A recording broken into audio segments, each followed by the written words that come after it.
Welcome to our news for tonight. His Majesty the King says Jordan is moving ahead with modernization despite regional challenges.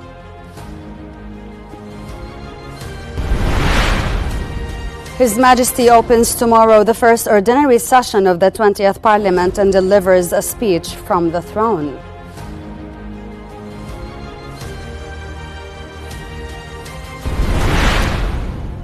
And at least 72 Palestinians are killed in an Israeli strike on a residential building in Beit Lahia town in the Gaza Strip.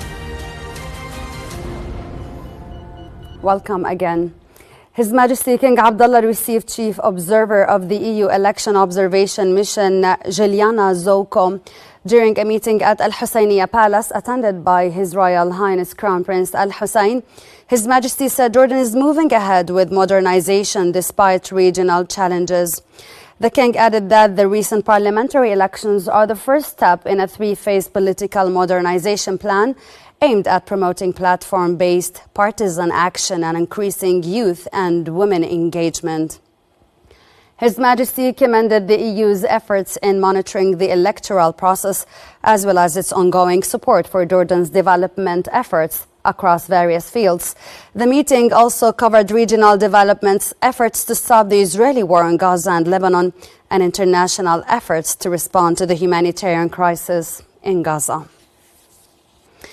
His Majesty the King stressed the need to step up efforts to bolster the humanitarian response in Gaza during a meeting with Qatar Prime Minister and Foreign Minister Mohammed bin Abdulrahman Al Thani at Al-Husainiya Palace.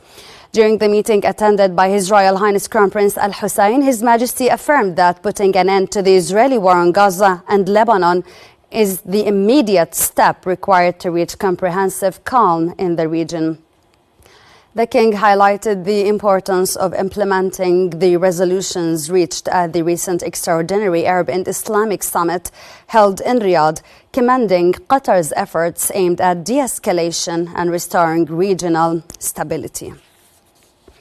Prime Minister Jafar Hassan also met with Qatar's Prime Minister and discussed prospects for enhancing Jordanian-Qatari relations and developments in the region. During the talks, they emphasized the importance of building on the historical and brotherly strategic relations between the two countries and enhancing bilateral cooperation under the directives of His Majesty King Abdullah and Qatar's Emir Sheikh Tamim bin Hamad Al Thani. A key focus of the meeting was cementing joint cooperation in various economic, trade, investment and development fields, where Hassan pointed to mega projects Jordan will carry out in such vital sectors such as water, transport, railways and infrastructure within the economic modernization vision.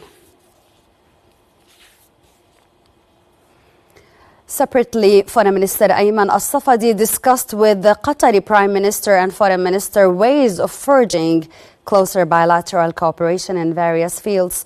The two ministers stressed the need to stop the Israeli aggression on Gaza and Lebanon and to end the humanitarian catastrophe it is causing. They also reaffirmed their continued support for the United Nations Relief and Works Agency for Palestinian Refugees, UNRWA. His Majesty King Abdullah is scheduled to open tomorrow the first ordinary session of the 20th Parliament and deliver a speech from the throne. Following the speech, the Senate will hold a session to select members of the committee entrusted with drafting its reply to the King's speech from the throne.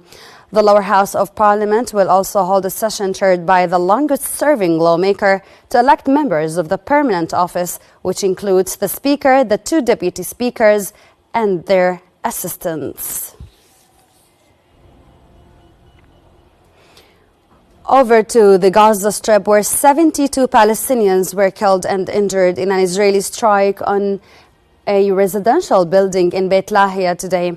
Earlier today, medics said an Israeli airstrike killed at least 10 people in the Breish camp in the central Gaza Strip and 4 others in the nearby Nseirat camp.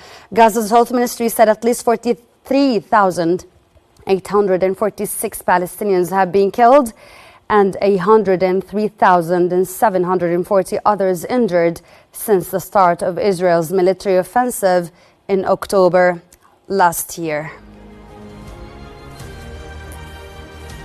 That's it for tonight. Thank you for watching.